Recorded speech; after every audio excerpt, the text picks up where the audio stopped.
The kitchen was small, the kind of small where you could hear your own heartbeat when the world went quiet. At 5:47 in the morning, with the refrigerator humming its tired song and the street still dark outside the window, the world was quiet. Marcus Webb sat at the table with his phone in his hand. The screen glowed in the darkness. It showed a number that wasn't going to change no matter how many times he looked at it. $28.47. That was everything. That was his entire net worth. That was the distance between his son eating breakfast and his son eating nothing. He set the phone down carefully like it might shatter if he wasn't gentle with it. His hands were shaking, not from anger. Anger he could have handled. Anger would have given him something to push against. This was worse. This was shame. The deep, quiet shame of a man who had worked for 25 years and had arrived at this moment with nothing to show for it but a 7-year-old boy and a mountain of debt that would take another lifetime to climb. Marcus Webb was 45 years old. He had been working since he was 17. He had never missed a deadline. He had never been late. He had shown up in the rain and the snow and the heat, hauling crates at Riverside Distribution Warehouse, building other people's dreams while his own sat in a box somewhere gathering dust. His hands were scarred from the work, rough, capable hands. Hands that could fix things, could build things, could hold his son without breaking him. But his hands couldn't fix this. The phone on the table buzzed. A text message. He knew what it was before he looked. "Call me before 7. Need to talk." Dale, his supervisor, a good man with a gut and a mortgage and enough problems of his own that he shouldn't have to fire anyone. But that was the job sometimes. Fire people. Let them go. Make room for someone younger, someone cheaper, someone without a kid who got pneumonia and needed a father to stay home. Marcus had taken 3 days off 2 months ago. 3 days. Jamal was burning up with fever. Couldn't breathe right. The doctor said he needed someone there to monitor him, so Marcus stayed home. Did his job anyway, called in reports, covered what he could from his apartment while Jamal slept. But he wasn't there. And in the warehouse world, if you're not there, you might as well not exist. The restructuring had started in January. That's what they called it, restructuring. Like they were just moving walls around in a house. Like they weren't removing the foundation. 18 guys on his shift. 6 had already been cut. Marcus had been on borrowed time ever since. He reached over and pushed open the door to the next room. Jamal was still asleep. His small frame curled under a blanket that was too thin for November. One sock on, one sock off. That was Jamal. Chaos in the morning. Peace when sleeping.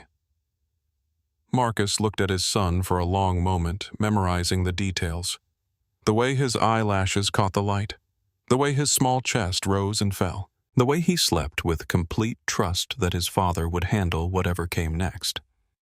Marcus whispered something that might have been a prayer. He didn't go to church much anymore. Not since Jamal's mother left 5 years ago, and Marcus understood that God wasn't going to fix that. God wasn't going to write a new ending. But he still talked to something sometimes, some version of hope that hadn't completely abandoned him. "All right," he said quietly to the darkness. "All right, Lord, I hear you. Whatever this is, whatever's coming, I hear you." He sat there for another 15 minutes just breathing, just being present in the moment before everything changed. Because he knew. In the way men know things when they've lived long enough and lost enough, he knew that the end of his shift Friday was already decided. Dale's text was just a courtesy. A man being as kind as he could be while delivering a decision that wasn't his to make. At 5:52, Marcus made the call. Dale answered on the first ring. Of course he did. He'd been waiting. "Marcus, man, look, just tell me, Dale." There was a pause. Marcus could hear Dale breathing on the other end. He could hear the moment Dale decided that honesty was better than kind lies. End of shift Friday. Last truck in. Marcus closed his eyes. He'd known it was coming. But knowing and hearing it were different things. Knowing was theoretical. Hearing it made it real. "I appreciate you telling me straight," Marcus said. "I fought for you. I really did. The numbers just didn't—" "It's okay, Dale. Really. Thank you for letting me know." Marcus hung up before Dale could say more. Before Dale could offer apologies that wouldn't change anything. Before the conversation could become something harder than it already was. He sat there with the phone in his lap and his hands shaking, and the knowledge that he had 4 days left. 4 days of paychecks that wouldn't be enough. 4 days before he had to figure out how to tell Jamal that everything was about to change again. Jamal woke up the way he always did. Like someone had flipped a switch from off to on without any middle ground. One moment asleep, the next moment sitting up in bed alert, ready to negotiate the terms of his day. "Daddy," he said, his voice still rough with sleep. "Can I have pancakes?" Marcus had 2 eggs, a heel of bread, and half a stick of butter. Pancake mix was $2.50 at the Dollar Saver on the corner. He had exactly $28 to his name, and he was going to spend 3 of those dollars on pancake mix because his son was asking with hope in his eyes. And that hope was the most expensive thing Marcus owned. "Yeah, buddy," he said. "Pancakes sound good." Jamal grinned. The kind of grin that made Marcus remember why he got up every morning, why he worked the shifts, why he was still fighting even when fighting felt pointless. Marcus stood at the stove 20 minutes later, watching the batter bubble and brown, thinking about the last time someone had made him pancakes. His mother, maybe? Years ago, before she died, before his wife left, before the world had narrowed down to just him and this boy and the constant pressure of keeping both of them alive. He made the pancakes perfectly, cut them into 4 squares the way his mother used to cut them. Poured syrup that he'd saved from 3 months ago because syrup cost money. And you didn't waste it on something you could live without. Jamal sat at the small table with his chin on his fists, watching his father work. "Daddy," Jamal said quietly, "when are we going to have money again?" The question landed like a punch. Jamal was 7 years old. He shouldn't have to think about money. He shouldn't have to know that the apartment was always temporary, that the food was always rationed, that his father was always counting and calculating and trying to make nothing into something. Marcus set the plate down in front of his son. He knelt so they were eye level. He looked at Jamal's face. So much like his mother's, so much like the woman who had decided that this life wasn't for her, who had walked away and kept walking, who had chosen ease over the hard work of staying. "We're going to be fine, Jamal," Marcus said. And the lie tasted like ash in his mouth. "We're always fine, remember that. No matter what happens, no matter what changes. You and me, we're always going to be fine." Jamal cut his pancake into 4 perfect squares and ate slowly, savoring every bite. He asked about school. He asked about whether there was a test today in math. He asked if they could get ice cream this weekend. Marcus said yes to the ice cream, knowing he wouldn't keep that promise, knowing that Saturday morning would come and they'd stay home instead, finding free things to do. But Jamal was eating pancakes and asking about ice cream and believing his father, and Marcus held that moment like it was made of glass. The walk to school was 8 blocks. They held hands the whole way, and Marcus ignored the buzzing of his phone in his pocket. 2 text messages from Dale, probably. Maybe the paperwork. Maybe the final confirmation that Friday was official. Jamal talked about a girl in his class named Jenny. She had a glitter pencil that she wouldn't let anybody touch. "She let me hold it, though," Jamal said proudly. "This afternoon she just gave it to me. Let me hold it for the whole art time." "How'd you manage that?" Marcus asked, even though he knew the answer. His son had a way of seeing people, of understanding them, of saying the right thing at the right moment. "I told her that my mama was in heaven," Jamal said matter-of-factly, "and she said, 'Okay, you can hold it.'" Marcus squeezed Jamal's hand tighter. The boy had learned early that loss was currency, that sharing pain sometimes unlocked kindness in other people. It wasn't fair that a 7-year-old understood this, but fairness was a luxury that people like Marcus didn't get to claim. They reached the corner of 5th and Monroe. The brick schoolhouse stood with its faded American flag. Marcus knelt down to Jamal's level again. He straightened his son's backpack. He wiped a spot of syrup from Jamal's chin with his thumb. "You be good today. You listen to Mrs. Patterson. I always listen, Daddy." "That's my man." Marcus kissed him on the forehead. He watched him walk up the steps and disappear through the doors. For a long moment, he just stood there on the sidewalk, in his work boots and his worn brown jacket, with his hands in his pockets and his heart in his throat. He didn't cry. He hadn't cried in public since the funeral, and there was no sense starting now. But something inside him was pressing against his ribs, something that felt like drowning, and he had to breathe through it. A city bus hissed by. A woman pushing a stroller looked at him, then looked away. A pigeon on the curb pecked at an old French fry.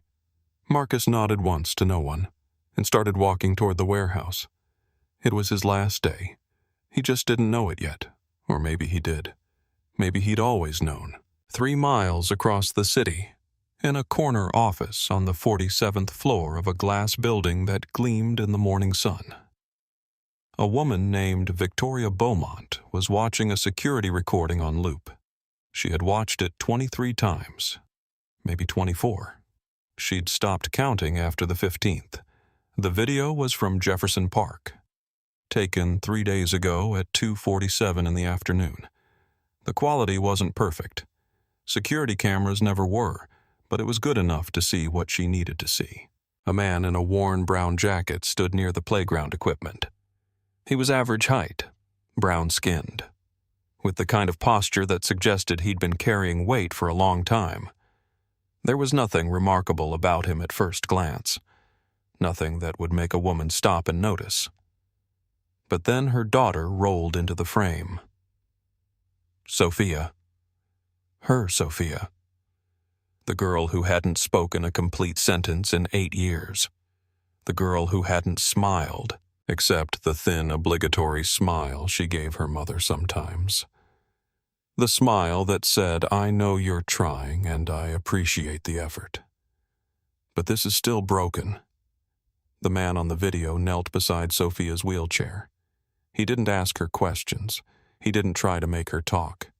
He simply sat at her level and started drawing in the dirt with a stick, drawing something that made Sophia's head tilt slightly to the right, the way it did when she was looking at something that interested her. Victoria pressed pause on the remote. Frame 3, 427. The man's face was partially visible, lined, tired. There was something in the set of his jaw that suggested he'd made a lot of hard decisions, and was probably about to make another one. Victoria sat back in her chair. Her office was all glass and steel and the kind of empty that money can't fix. Windows on 3 sides, a view of the entire city, a desk that cost more than most people's houses. And her, alone at 8:47 in the morning, watching a video of a stranger and her daughter. She pressed play again. The man was drawing a picture. It looked like a stick figure with wild hair. Sophia was looking at it, and then so quietly that the camera barely picked it up. Sophia laughed. It was a sound Victoria hadn't heard in so long. For a moment she thought she was imagining it, but it was real. It was right there on the screen. Her daughter's shoulders shook with laughter. Victoria rewound and played it again, and again, and again. She didn't know this man. He wasn't a therapist. He wasn't on Sophia's medical team. He wasn't anyone official or approved or vetted by the experts. The experts who said they could help her daughter. He was just some guy at the park who had drawn a picture and somehow accessed the part of Sophia that Victoria, with all her money and all her resources and all her desperation, could not reach. Victoria picked up the phone and called her investigator. "I need a name," she said without preamble. A man, black, approximately 40 to 50 years old, was at Jefferson Park at 2:47 p.m. on Tuesday, There's a child in a wheelchair. He spent approximately 5 minutes with her. You have video, the investigator asked. Yes, I can work with that. Give me 24 hours. Victoria hung up. She sat in her office on the 47th floor and looked out at the city that she owned pieces of, at the real estate empire that her late husband had built, that she had inherited and expanded and controlled with an iron will. She looked out at the world that belonged to her, and she felt the most profound emptiness. 8 years. That's how long Sophia had been silent. 8 years since her father died. 8 years of doctors and therapists and specialists. 8 years of medications and treatments and experimental therapies. 8 years of Victoria throwing everything she had. Money, time, love, desperation. At a problem that wouldn't move. And a stranger at the park in 5 minutes had done something none of them could do. Victoria didn't know that she was about to make a decision that would change both of their lives. She didn't know that watching a security video of a man she'd never met would become the pivot point of her entire existence. She just knew that something had shifted. Something impossible. She looked at the frozen frame of his face one more time. "Who are you?" she whispered to the screen. The man in the video didn't answer. He just kept drawing. And Sophia kept laughing, and Victoria kept watching. And somewhere in the building, 46 floors below the real Marcus Webb, was heading toward the warehouse, for what he thought would be another day. But what would actually be his last? At 2:17 in the afternoon, Marcus was on his lunch break in the concrete lot behind the warehouse. He was eating a peanut butter sandwich that cost $1.29. He was drinking water from a refilled plastic bottle. He was trying to taste the sandwich, to make it last, because he didn't know when there would be another one. His phone rang. Unknown number. He almost didn't answer. In the world Marcus inhabited, unknown numbers were usually bad news. Creditors, collection agencies, some other version of trouble that he couldn't afford to acknowledge. But something made him answer anyway. Mr. Calloway. The voice was a man's, clipped, professional, not from a collection agency. Something else. Speaking. This is Jonathan Pierce. I'm an attorney with the firm of Pierce Morrison and Associates. I'm calling on behalf of my client regarding a matter of some sensitivity. Do you have a moment? Marcus's stomach dropped. His first thought was lawsuit. His second thought was Owen. No, not Owen. Jamal. Something had happened to Jamal at school. Is my son okay? He asked. His voice was harder than he intended. Your son? Yes, sir, as far as I know. This isn't about your son. Then what is it about? There was a pause on the other end. Marcus could hear traffic somewhere behind the lawyer's voice. The honk of a taxi. The sound of a city that was someone's playground. Mr. Calloway, my client would like to meet with you. She believes you may be familiar with her daughter, a young lady in a wheelchair. You spoke with her briefly at Jefferson Park last Saturday, around 3 p.m. Marcus's mind went blank for a moment, and then it filled in the gap. Saturday. Jamal was on the slide. No, he'd been on the slide. Marcus was excited because he rarely had time to take him there, too tired from work, too broke to do anything but go home and sleep and wake up and do it again. Jamal's ball had bounced away. It rolled toward the wheelchair. There was a little girl sitting in it, pale with blonde hair and sad eyes, the saddest eyes Marcus had ever seen on a child. He'd picked up the ball, he'd given it back to Jamal, and then something had made him stay. He'd knelt beside the girl's wheelchair and asked her name. She hadn't answered. She'd just looked at him with those sad eyes. Marcus had sat there for 5 minutes and drawn pictures in the dirt with a stick. He'd drawn a cat with whiskers, a house with a smoking chimney, a sun with a face. The girl had watched. He couldn't tell if she was interested or just being polite. But then he'd drawn something. Some ridiculous stick figure with wild hair. And she'd laughed. He'd left after that. He'd walked away and forgotten about it because his life was full of moments and most of them were forgettable. I remember Marcus said quietly into the phone, "My client noticed that you made an impression on her daughter. She would like to discuss it further." "What does that mean?" "Discuss it further. She would like to meet with you tomorrow morning, 9 a.m. An address will be sent to you by text. Why, I'm not at liberty to explain further over the phone, but I can tell you that my client is prepared to be generous with someone who can help her daughter." The lawyer hung up before Marcus could say anything else. Marcus sat on that concrete step holding his half-eaten sandwich and understood that something much larger than he comprehended had just entered his life. He didn't know whether to be afraid or hopeful. He didn't know whether this was a trap or a gift or something else entirely. He only knew that the day he was going to be fired was also the day something else was about to begin. The building was all glass and steel. It reflected the sky, made the whole structure look like it was floating. Marcus had never been inside a building like this. He'd walked past it 100 times, looking at it the way poor people look at mansions, with a mix of curiosity and distance. Knowing the world inside was not meant for him. He was wearing his work jacket because it was the only one he had that didn't smell like warehouse. He was wearing the same brown pants he always wore. He'd showered that morning and borrowed Jamal's nice shirt, the one they saved for special occasions. He looked out of place in this lobby. He looked like a man who had no business being here. Security didn't stop him. Maybe they understood he wasn't a threat. Maybe they'd been told to expect him. An elevator took him up and up and up. The numbers climbing on the digital display, floor 30, floor 40, floor 47. The doors opened to a reception area that was probably larger than his entire apartment. A woman looked at him from behind a desk that cost more than his car. "Mr. Calloway?" she asked, though she clearly already knew who he was. "Yes. Follow me." He followed her down a hallway lined with art he didn't understand.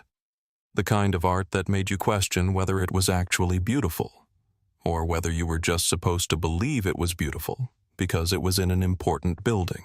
She opened a door and left him there. Victoria Beaumont was waiting for him. She was maybe 52, tall with blonde hair pulled back in a way that made her face look sharp and deliberate.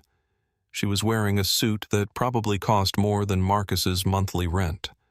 She had the kind of posture that came from a lifetime of being listened to, of being right, of never having to raise her voice because everyone would lean in to hear what she said. She studied him like she was trying to solve something. "Mr. Calloway," she said, and it wasn't a question. "Thank you for coming." "I don't know why I'm here," Marcus said. It seemed better to be honest. "I'm Victoria Beaumont. You met my daughter Sophia at Jefferson Park last Saturday." The name brought the image back. The girl with sad eyes, the laugh, the girl in the wheelchair. "Yes, she hasn't spoken to anyone in 8 years, Victoria said. "Not her mother, not her doctors, not the specialists I've hired. She's been silent for 8 years. Victoria walked to the window and looked out at the city. "And then you spent 5 minutes with her, drew some pictures. And she laughed. I have it on video. I've watched it 24 times. Marcus didn't know what to say to that. He shifted his weight. He felt underdressed and out of place, like he was about to be blamed for something he didn't understand. "How is she?"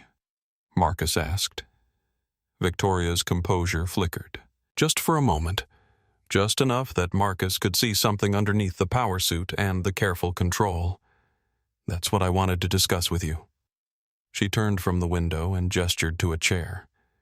He sat. She did not. She stood at the window like she was surveying her kingdom. And in a way she was. "Sophia hasn't spoken since her father died," Victoria said. "I was in the room when it happened. A heart attack. Sudden. She was 2 years old. She watched me scream, and then she stopped talking. Just like that. 8 years of silence. Victoria walked closer, not threatening, just closer. So, I have a question for you, Mr. Calloway. What did you do? I didn't do anything, Marcus said. I just talked to her, like she was a person. Victoria studied him for a long moment. You don't know what I'm about to offer you. No, ma'am. I have a foundation.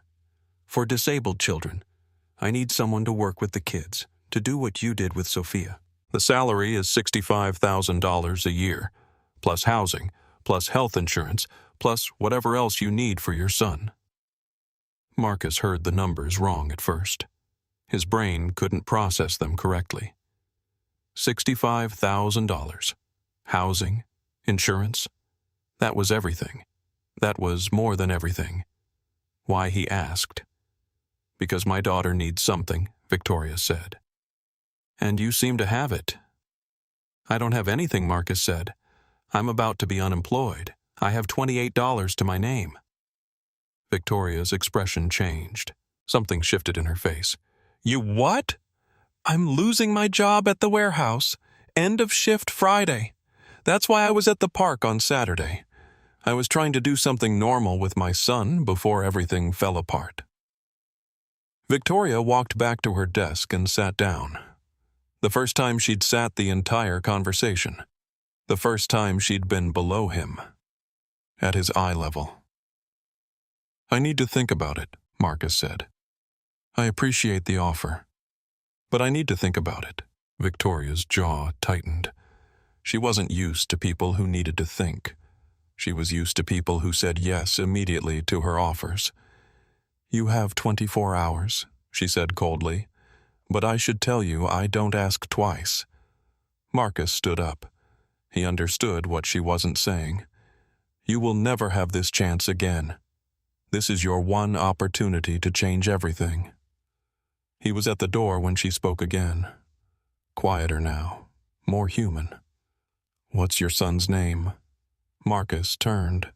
Jamal. Does he have a mother? She left 5 years ago. It's just us.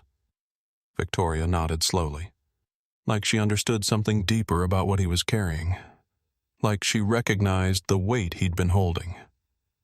Then you'll say yes, Mr. Calloway, she said, because a man like you doesn't walk away from a daughter who's lost her father, and a man who understands that kind of loss is exactly what my daughter needs.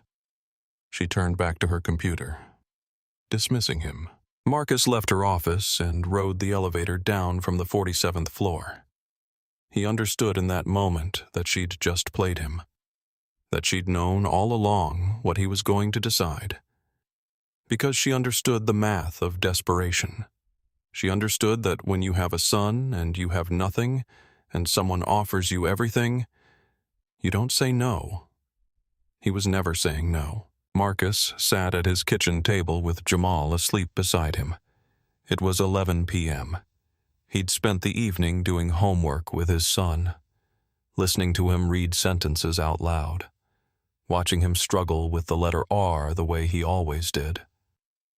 After Jamal fell asleep, Marcus had sat there in the dark, doing the math that had become his constant companion. Severance from the warehouse, maybe $500, maybe nothing. $65,000 from Victoria Beaumont stability. Housing his own place, a real place. Not this apartment with its thin walls and its creaking floors. Insurance, Jamal wouldn't have to go without care. He did the math over and over, trying to find the flaw, trying to understand what he was missing. People didn't offer you everything for free. There had to be a catch. There had to be a price that went beyond the salary. But he couldn't find it. He picked up his phone and called the number Victoria had sent him in a text message. It rang 3 times. She answered on the 4th ring. Mr. Calloway, she said, like she'd been waiting for this call. I'll take the job, he said. I know you will. When do I start Monday? 8 a.m. I'll have the paperwork ready. Welcome to the Beaumont Foundation. She hung up. Marcus sat there with the phone in his hand, and the knowledge that everything had just changed. He looked at Jamal asleep and trusting, and felt the weight lift slightly from his chest. Not gone. Not entirely, but lighter. He could breathe a little deeper. The Beaumont Foundation occupied a historic mansion that Victoria had converted into something beautiful. High ceilings, natural light, rooms designed for children. Art supplies, soft places to sit, wheelchairs accommodated throughout. Marcus's job title was Therapeutic Coordinator, but Victoria had explained it more simply. Just be what you were to Sophia at the park. His first day, Sophia wouldn't make eye contact. She sat at a table with her wheelchair parked beside it. She looked at everything except the man who was supposed to change her life. Marcus didn't push. He just sat down and started talking. "My son's name is Jamal," he said. "He's 7. He likes pancakes and he likes drawing, but he doesn't like math. I'm not great at math either, so we're struggling through it together." Sophia didn't respond. "My favorite thing to draw is houses," Marcus continued. "Not the outside, the inside, the people inside. Sometimes I draw my wife. No, she's not here anymore. Sometimes I draw my son. Sometimes I just draw faces to try to figure out what people are thinking." He pulled out a small notebook and a pencil and started sketching. Jamal's face, the exact expression he got when he was frustrated with math homework. Sophia watched. Just watched. Not interested exactly, but not uninterested either. By day 3, Sophia had positioned her wheelchair closer to his table.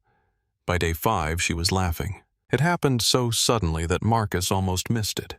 He'd drawn something ridiculous, a stick figure with legs that were way too long, and arms that were way too short, a creature that couldn't possibly exist in nature. And Sophia laughed. The same laugh he'd heard on the security footage, the one that had made her mother rewind and rewind and rewind. Marcus didn't make a big deal out of it. He just drew another ridiculous figure and kept drawing, until Sophia's laugh became breathing again.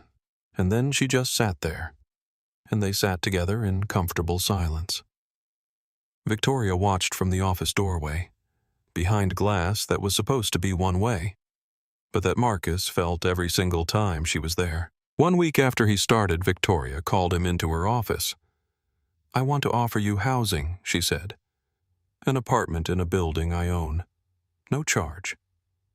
Marcus looked up from the papers on her desk. "No, thank you," he said simply. Victoria's expression went cold. "I'm sorry, I appreciate it," Marcus said. "But I need to earn my own way. If I take free housing, I'm not earning this job. I'm accepting charity. It's not charity, it's an employment benefit." "It feels like charity to me," Marcus said. "And I've had enough charity my whole life." Victoria's hands curled into fists on her desk. "I'll have legal adjust your compensation," she said, her voice tight. "A housing stipend, built into your salary. You'll use it to rent an apartment from me. The same building, same unit. But now you're earning it." She was smart. He had to give her that. She'd found a way to get what she wanted while giving him what he needed. The dignity of earning his own way. "That's fair," Marcus said. "Thank you." He stood up to leave. "Wait," Victoria said. He turned.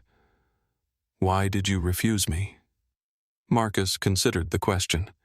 "Because accepting things for free means you own me. Earning things means I belong to myself." Victoria was quiet for a long moment. "You're more intelligent than your job history suggests," she said. "I'm intelligent enough to know the difference between a gift and a trap," Marcus said. "That's all." He left her office and understood that something had shifted. She'd tested him, and he'd passed. More than that, he'd set a boundary, and she'd respected it, not because she had to, because she understood that he was right.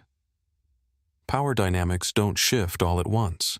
They shift in small moments, In moments where a man who has nothing says no to a woman who has everything. In moments where the woman respects the no instead of pushing harder. Victoria began finding excuses to be present during Marcus's sessions with Sophia. At first, she told herself it was about monitoring progress. As a mother, she had a responsibility to understand what was working, to be involved in her daughter's care. That's what she told herself. But that wasn't the truth. The truth was that she needed to see him. The way he moved, the way he spoke, the way his entire body bent toward Sophia when she was trying to communicate something, the way his scarred hands handled her daughter's drawings with reverence, the way he looked at Sophia like she was a complete human being, not a problem to solve. One afternoon, Victoria stood in the office doorway, behind one-way glass, watching Marcus teach Sophia to draw a butterfly.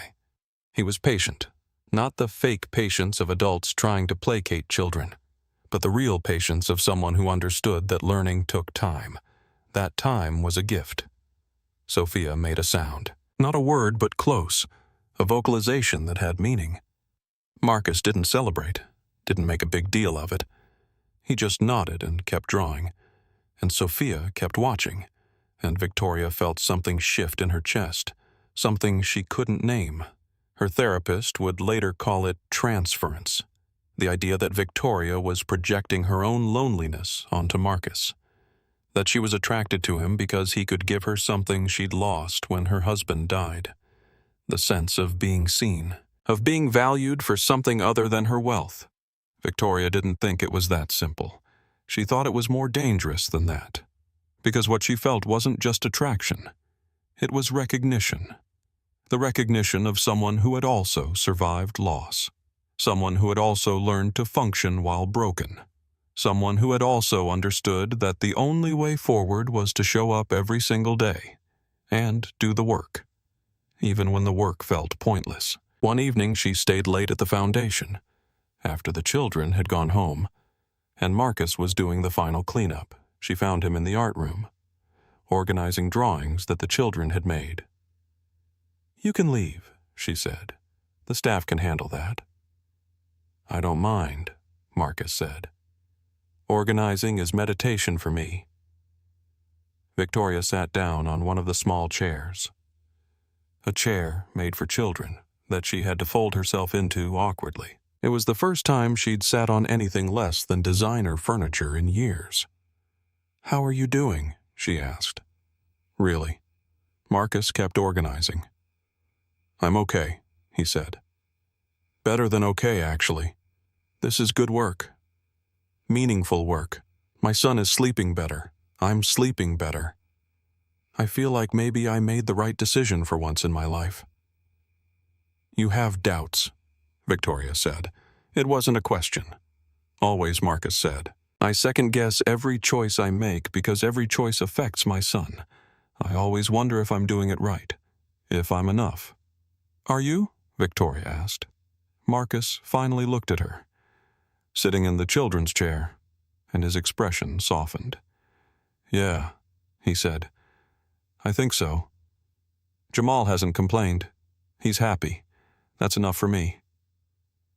Victoria went home that night and asked her therapist. "Is it normal to have feelings for your employee?" her therapist asked. "What kind of feelings?" "Like he's the only real thing in my life," Victoria said. "Like I've been living in black and white, and he's made it color again." "Those are feelings for a person," her therapist said, "not for an employee. The title is irrelevant." Robert Ashford was appropriate. He was white, wealthy, age-appropriate, well-educated, from the right family, with the right credentials. He was the kind of man Victoria's friends would approve of, the kind of man who belonged in her world. He took her to dinner at a restaurant that required reservations 3 months in advance. They talked about real estate markets, investment portfolios. It was easy conversation, comfortable conversation. It was completely empty. Victoria laughed at something Robert said, a joke about a mutual acquaintance's terrible marriage. And in that moment, Sophia texted her a photo. It was a picture Sophia had drawn at the foundation. It showed two people, one in a power suit, one in a worn jacket. The woman's eyes were looking toward the man. The man's eyes were looking at a child. The text read, "Which one is happy?" Victoria's hand went cold around her wineglass. She excused herself from dinner early. She told Robert she had a migraine. She didn't return his calls after that. The next day, she was at the foundation before Marcus arrived. She watched Sophia draw. She watched her daughter's focus, the way she was trying to communicate something, in the only language she had left. "You're in love," Sophia wrote on her notepad. Slowly. The pen gripped tight in her small hand. With the man, Victoria wanted to deny it. She wanted to minimize it. She wanted to tell her daughter that she was reading into things, that she was projecting her own needs onto a professional relationship. But she was done lying to herself. "Yes," she wrote back. "But it's complicated." Why, Sophia wrote. "Because he works for me. Because it's inappropriate. Because I could lose him." Sophia took the pen and wrote, "You'll lose him anyway if you don't try." Victoria locked herself in her office and cried for the first time in 3 years. Evening came. The foundation was closed. The staff had left. It was just Marcus and Victoria, and the sound of the city at dusk beyond the windows. They were on the garden porch, the part of the mansion that had been converted to wheelchair-accessible space, but also belonged to no one in particular. A liminal space between inside and outside, between work and home, between what could be and what couldn't be. "Why do you think I push people away?" Victoria asked. The question came out of nowhere, as if she'd been sitting with it all day, and finally couldn't hold it anymore. Marcus was quiet for a long moment. "Because someone hurt you," he said finally. "Bad. And now you don't let anyone close enough to do it again." "How do you know that?" "Because I do the same thing. I don't let anyone see that I'm drowning. I don't let anyone know how scared I am. Because what if they leave? What if they can't handle what's underneath?" Victoria sat beside him, closer than professional, closer than what she should allow. "Is that what you think I'd do?" she asked quietly. "Yes," Marcus said. "I think you'd take what you needed and move on." "You're wrong," Victoria said, and then after a pause, "About me." She stood up abruptly and walked inside. But before she left, she'd said the truth. Without saying it, she'd told him that she wouldn't leave, that she was capable of staying, that he was the kind of person worth disrupting her entire life for. Both of them lay awake that night, understanding what they couldn't have. Sophia had begun to understand something that neither Marcus nor Victoria had said aloud. She understood it the way children understand things, through gesture and expression, and the careful watching of people they love. One afternoon she pointed at Marcus, and then drew a heart on her notepad. Then she drew Victoria beside it, an arrow pointing from Victoria's eyes to Marcus. Marcus shook his head. "That's not how it works, Sophia." Sophia wrote, "Yes, it is. You love her. It's more complicated than that," Sophia wrote. "Stop lying. I'm done listening to adults lie." She set down her pen and pointed at her eyes, then at her throat, then at her ears. "I can't speak, but I can hear. I can watch. I know what you're doing." Marcus had no answer to that. How do you lie to a child who had made a practice of seeing truth in the silence? The next day, Victoria was in her office when Sophia's drawing appeared on her desk. It showed two figures, standing close, and underneath the drawing was a simple note. "Happy." Below that, Sophia had written a question. "Why are you making us both sad?" Victoria called Marcus into her office. "Your daughter knows," she said. "My daughter isn't your daughter," Marcus said automatically. "But she could be." The words hung in the air between them. "I'm not making assumptions," Victoria said, "but I'm also not pretending anymore. Not to you, not to myself." Marcus stood up. "We can't do this. Why not?" "Because you're my boss. Because it's inappropriate. Because it could destroy everything we've built. Or it could complete it," Victoria said. "We're both so careful, Marcus. We're both so afraid of doing the wrong thing that we're doing the most wrong thing of all. We're lying about what we feel." Marcus left without responding.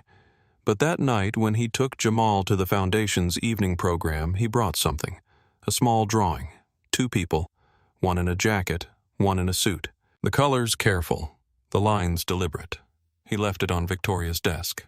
The board of the Beaumont Foundation met quarterly. To review operations, to discuss strategy. They were mostly white, mostly wealthy, mostly men who'd inherited their positions, rather than earned them. One of them, a man named Douglas Whitfield, raised a concern during the financial review.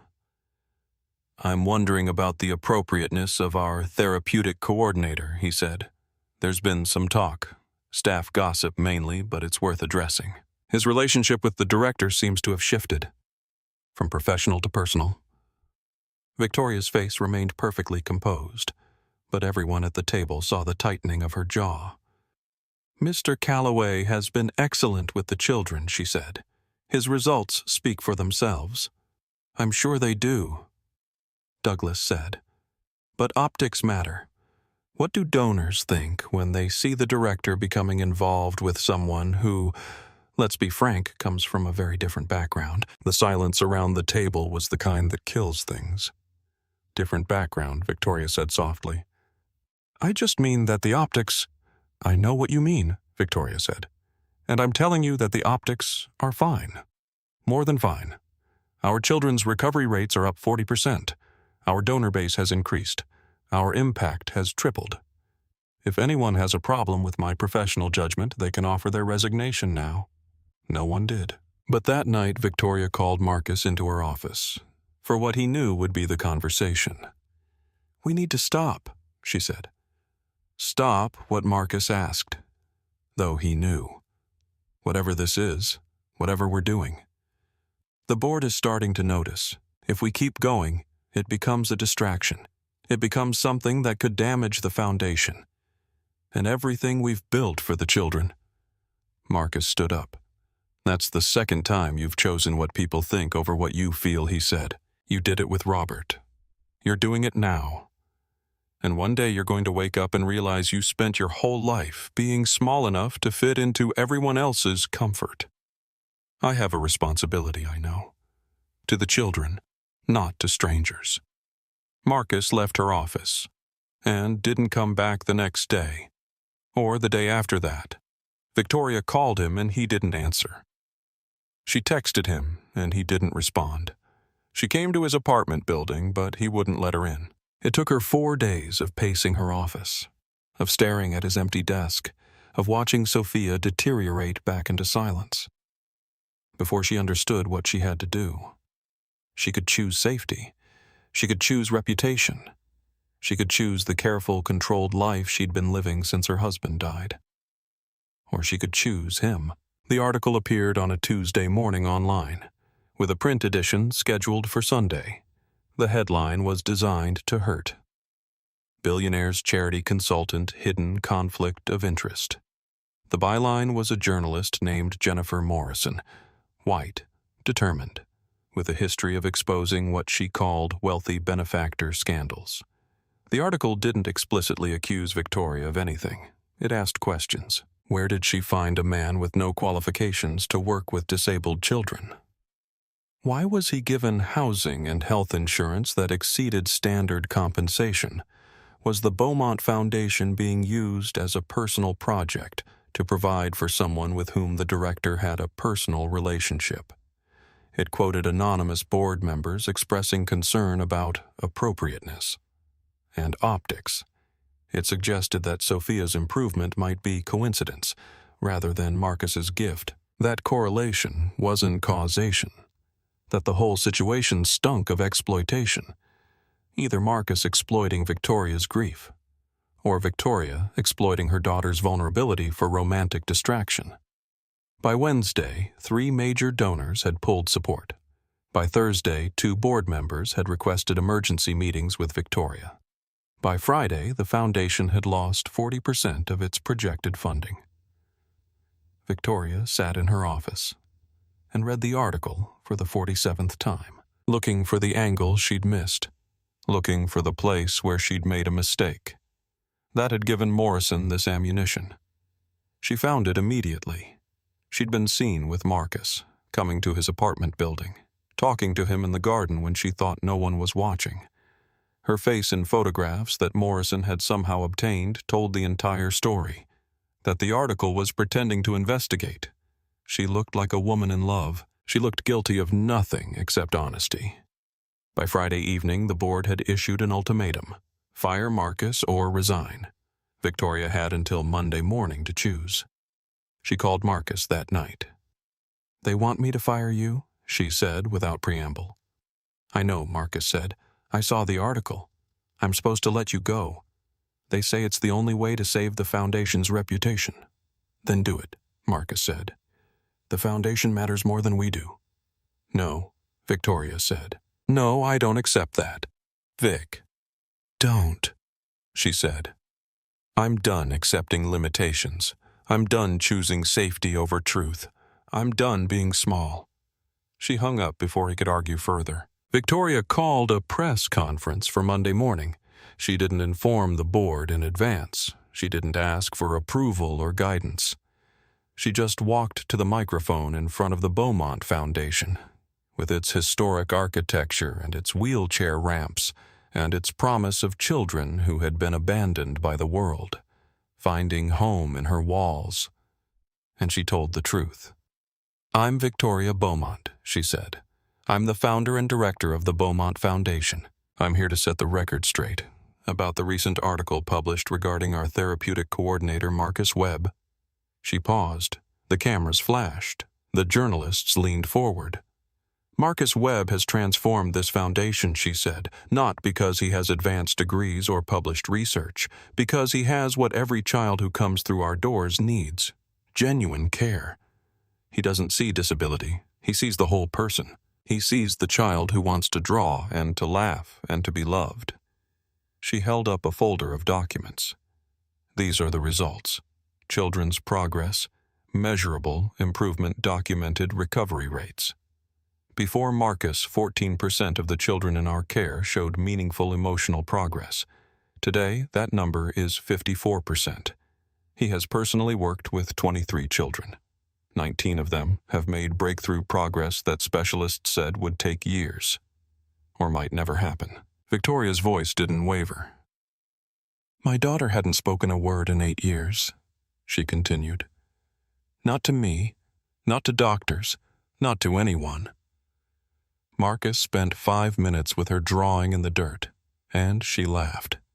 That was the beginning of her recovery. She looked directly at the cameras. "Now I want to address the other concern raised in the recent article. There have been implications about my relationship with Marcus Webb, the implication being that it's inappropriate, that it's a conflict of interest, that it compromises the Foundation's mission." Victoria took a breath. "I'm here to tell you that I love Marcus Webb.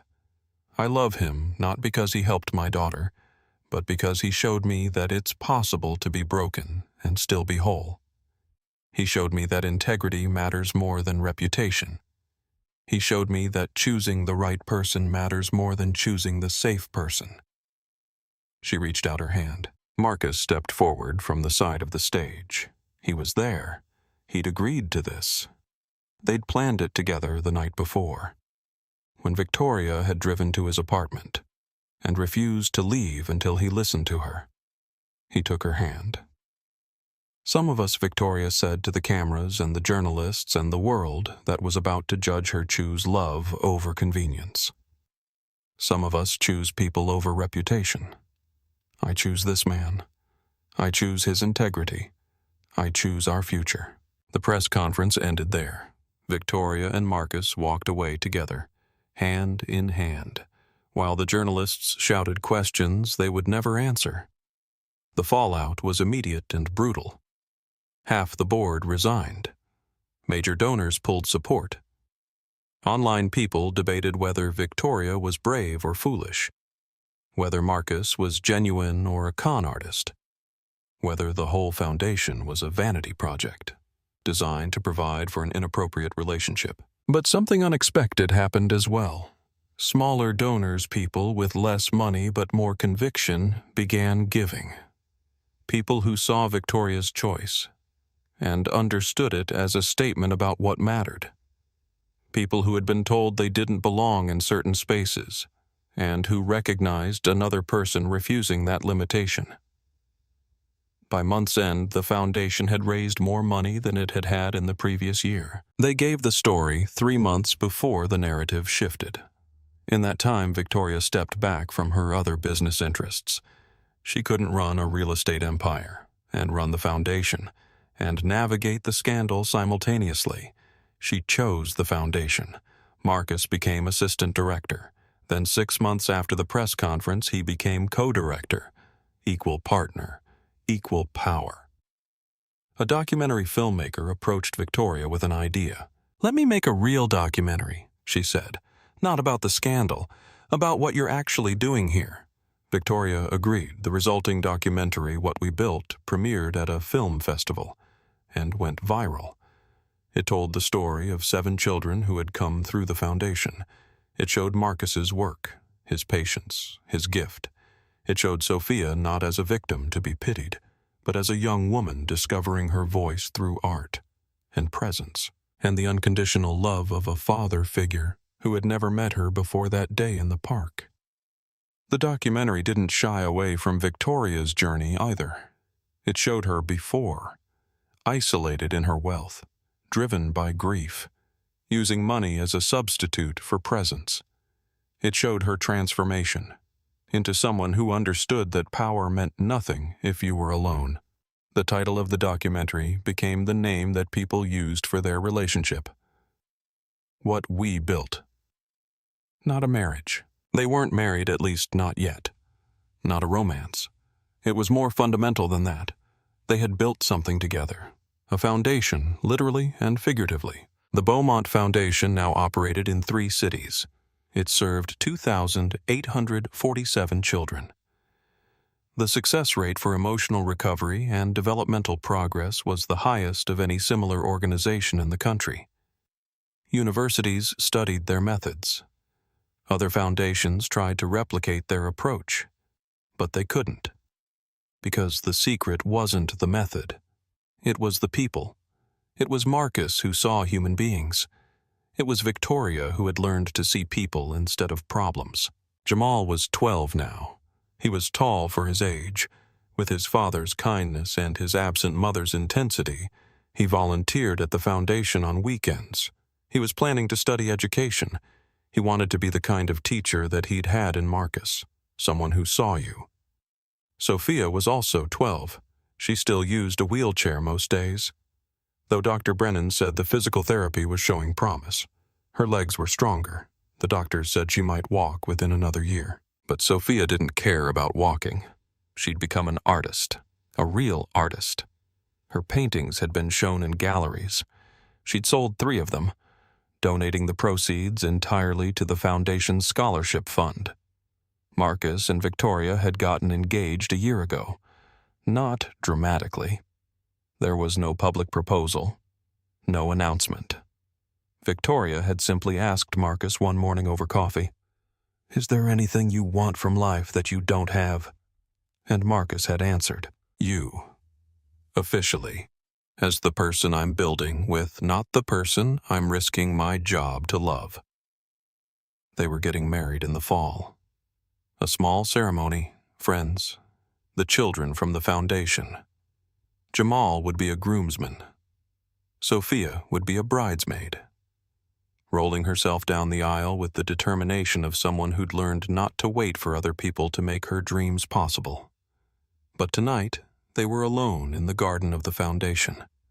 The last child had left an hour ago. The staff had gone home.